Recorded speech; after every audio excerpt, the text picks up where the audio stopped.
आपका important question है। ये आपकी एक वॉल है, वॉच है, ठीक है।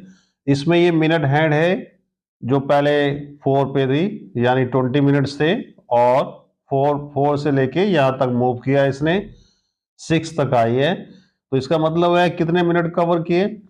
4 से लेके यहाँ तक 10 मिनट्स कवर किए इसने। आपने बताना है कि ये जो मिनट हैंड है 4 से 6 आने में, मतलब 10 मिनट्स में कितना एरिया स्वेप्ट किया। आपने ये एरिया फाइंड करना है। This area you have to find out. तो आप देखिए ये कौन सी फॉर्म है, ये एक सेक्टर की फॉर्म है, ठीक है। इसमें हमें दो चीजें चाहिए फाइंड करने के लिए, एक आपको चाहिए रेडियस और दूसरा आपको चाहिए सेक्टर एंगल। सबसे पहले हम सेक्टर एंगल की बात करेंगे कि ये 4 से लेके 6 तक पहुंचने में कितना एंगल इसने बनाया है। आप जानते हैं ये मिनट हैंड पूरा राउंड लगाती है तो इसके 60 मिनट होते हैं, और 60 मिनट में ये कितना एंगल डिस्क्राइब करती है? 360, पूरा 360 डिग्री घूमकर तो 60 मिनट जो है वो कवर करती है। तो हम यहाँ पे लिखेंगे कि जो एंगल है, ठीक है, डिस्क्राइब्ड बाय मिनट हैंड के द्वारा जो एंगल डिस्क्राइब्ड होता है 60 मिनट में, इन 60 मिनट, तो 60 मिनट में ये पूरा कितना एंगल डिस्क्राइब करती है? That is 360।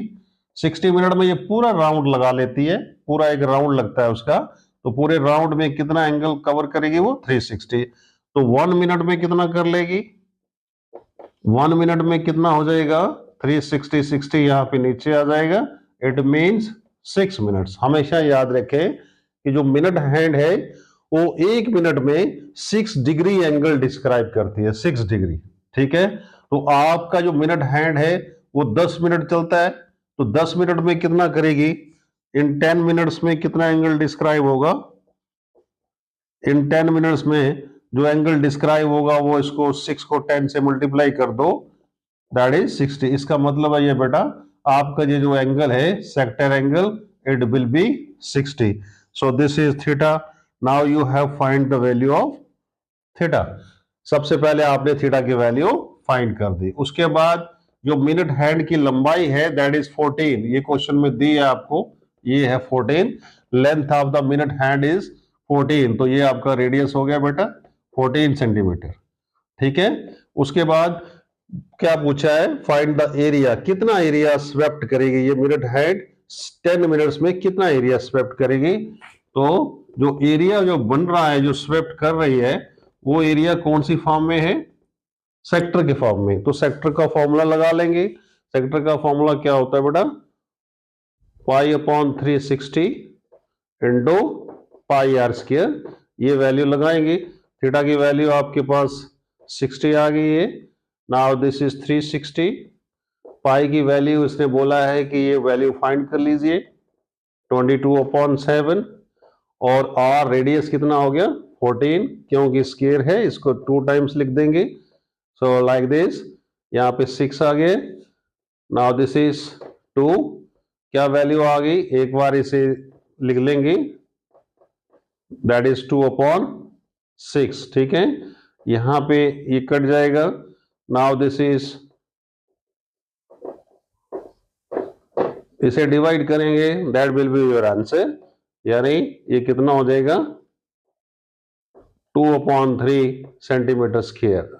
ये एरिया आपका कवर होगा बेटा। इस प्रकार से आप इसका एंगल, जो एरिया है मिनट हैंड के द्वारा 10 मिनट्स में कितना होगा वो आप फाइंड कर सकते हैं। तो याद रखना इसमें बस एक ही चीज है, वो मिनट चेंज कर सकता है। लेंथ तो कुछ भी हो वो आपका रेडियस माना जाएगा। अब आपने एंगल कैसे बनाना है, याद रखिए जितना मिनट है, मान लीजिए 6 की जगह यहां पे आया होता तो 4 से लेके 7 तक 15 मिनट्स हो जाते, ठीक है। तो यहाँ 6 को 15 से मल्टीप्लाई कर लेते। 1 मिनट में 6 डिग्री एंगल डिस्क्राइब करती है मिनट हैंड। बस इतना सा याद रखना है। 1 मिनट में angle described by minute hand in 1 minute is 6 degree. उसके बाद जितना भी आपको मिनट्स दिए होंगे उसके साथ मल्टीप्लाई करके आप सेक्टर एंगल फाइंड कर सकते हैं। रेडियस तो गिवन ही होगा आपको। उसके बाद सेक्टर का जो एरिया फॉर्मूला है वो लगाकर आप उसका एरिया फाइंड कर सकते हैं। आई होप ये क्वेश्चन आपको अच्छे से समझ आया होगा, ठीक है। तो अगर ये समझ आया है, सो आई रिक्वेस्ट यू प्लीज इस चैनल को शेयर करें अपने दोस्तों के साथ। Thank you very much.